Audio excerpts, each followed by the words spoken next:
Bien le bonjour.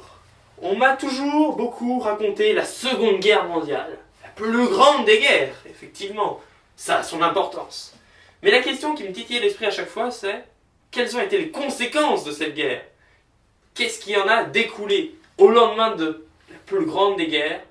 Que s'est-il passé? T'aimes bien les questions compliquées, toi. Exact. Mais on va pas trop se prendre la tête, car aujourd'hui, je vous explique le pack d'histoire en 5 minutes et quelques.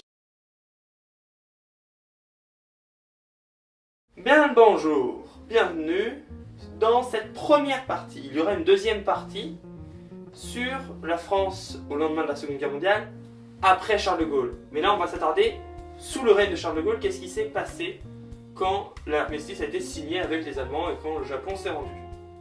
Alors, j'ai bien peur que je ne vais pas être objectif. Personne ne peut être objectif sur un tel sujet. Chacun avait sa version des faits, chacun avait sa propre mémoire des faits. Donc, les historiens ont été bien embêtés quand il a fallu tout reconstituer après. La Seconde Guerre mondiale, on va retenir qu'une seule chose. La France, l'État français, a collaboré avec les nazis. Voilà. Alors, le truc, c'est que c'est pas les nazis qui sont arrivés et qui ont fait « Eh, les Français, vous allez me donner vos juifs !» Non, non, ça s'est pas exactement déroulé.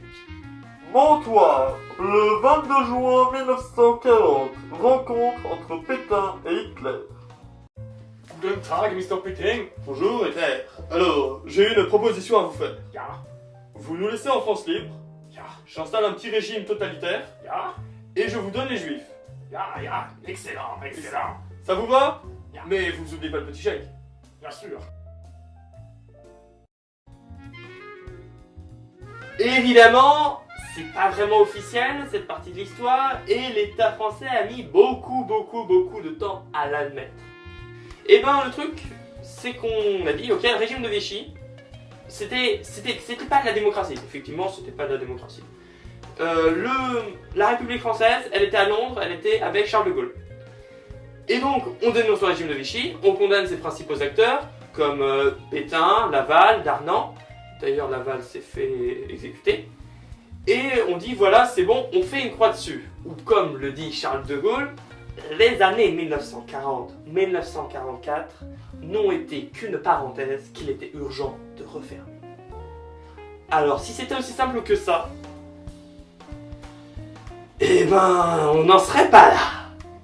Car il faut savoir que s'il y a eu une épuration, j'ai envie de dire de l'État, au niveau de ses fonctionnaires qui ont participé au régime de Vichy, pas tous, hein, donc, ce qui fait un total de 767 condamnations donc, de mort, et plus d'1 millier de condamnations, prison, voilà, comme ça.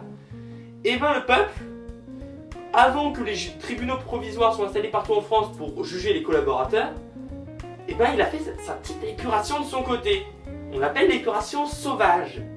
Et c'est pas pour rien, car il faut savoir qu'on parle quand même de 9000 exécutions publiques et de 20 000 femmes tondues. En gros, des humiliations sur la place publique. Alors pourquoi autant de femmes tondues et beaucoup moins d'hommes? Parce que c'est plus simple. Les femmes sont plus faibles, physiquement, j'entends. Hein, je veux pas faire de polémique. Et à l'époque, il n'y avait pas l'égalité homme-femme. Donc, pour sauver leur miche, les collaborateurs masculins, ils ont dénoncé les collaborateurs féminins pour, comme je vous l'ai dit, sauver leur peau. C'est ce qu'on appelle des lâches. Alors ça, l'épuration, ça a duré une année et demie. Et après, eh ben, les gens se souvenaient toujours de ce qui s'était passé pendant la Seconde Guerre mondiale. Alors les politiques, ils ont eu une idée du tonnerre. Bonjour, monsieur le chef du Parti Bonjour, communiste. monsieur le gaulliste, pas Charles de Gaulle. Oui, voilà. Ah, je suis drôle.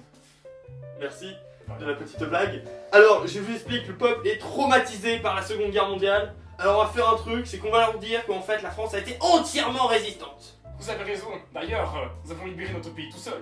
Ah mais oui, oh mais c'est évident. C'est évident. Et attendez, j'y encore mieux. Allez-y. Les alliés, tu sais, qui ont débarqué là, qui ont fait leur petit truc. Oui. L'opération over comment? Je sais pas, ça n'a pas d'importance. Oh, on s'en fout. Et ben eux, ils ont que contribué à la victoire. Ben non. Exactement. C'est pareil pour les soviétiques.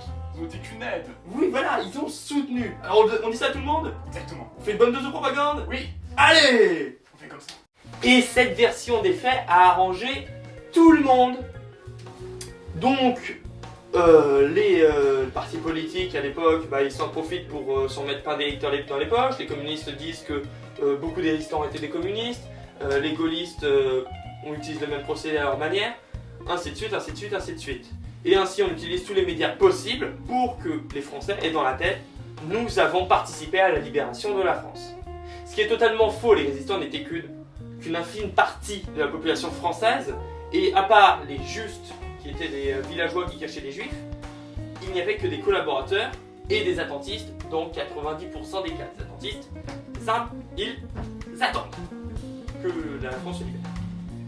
Ainsi, il faut glorifier la résistance, et on va ainsi renommer des stations, des rues, au nom de différents résistants. Par exemple, Guy Moquet, alors ça c'est une grosse blague parce qu'il n'était même pas résistant, ou par exemple, ou le plus connu, Jean Moulin. Et le truc, c'est que là on est en train de parler des mémoires de la Seconde Guerre mondiale. Et dans la Seconde Guerre mondiale, qui étaient les principales victimes? Les Juifs. Et on n'en a toujours pas parlé. Pourquoi?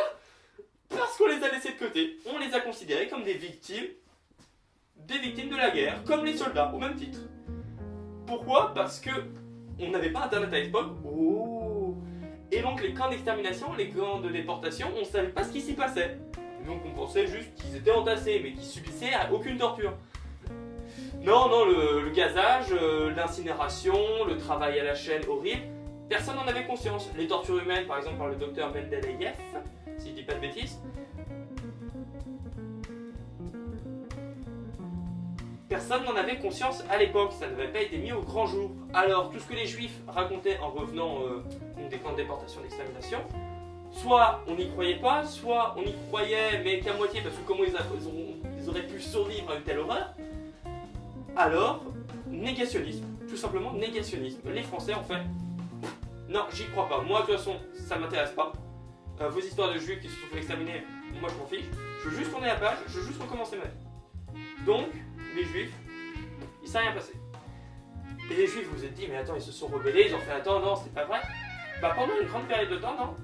Les juifs, ils se sont dit, ok, on n'en parle plus. On épargne les générations futures et on leur dit, non, on leur dit rien, il s'est rien passé. Et ainsi, beaucoup donc vont se taire et vont commencer une nouvelle vie. Ça va permettre de tourner la page. Et d'autres vont s'exiler en Amérique. Ainsi, à grand coup de propagande et de volonté de tourner la page, tout ce qui s'est passé de moche dans la Seconde Guerre mondiale va être progressivement oublié pendant une trentaine d'années. Et je dis bien une trentaine. J'espère que vous aimez ce nouveau contenu. A bientôt pour la deuxième partie.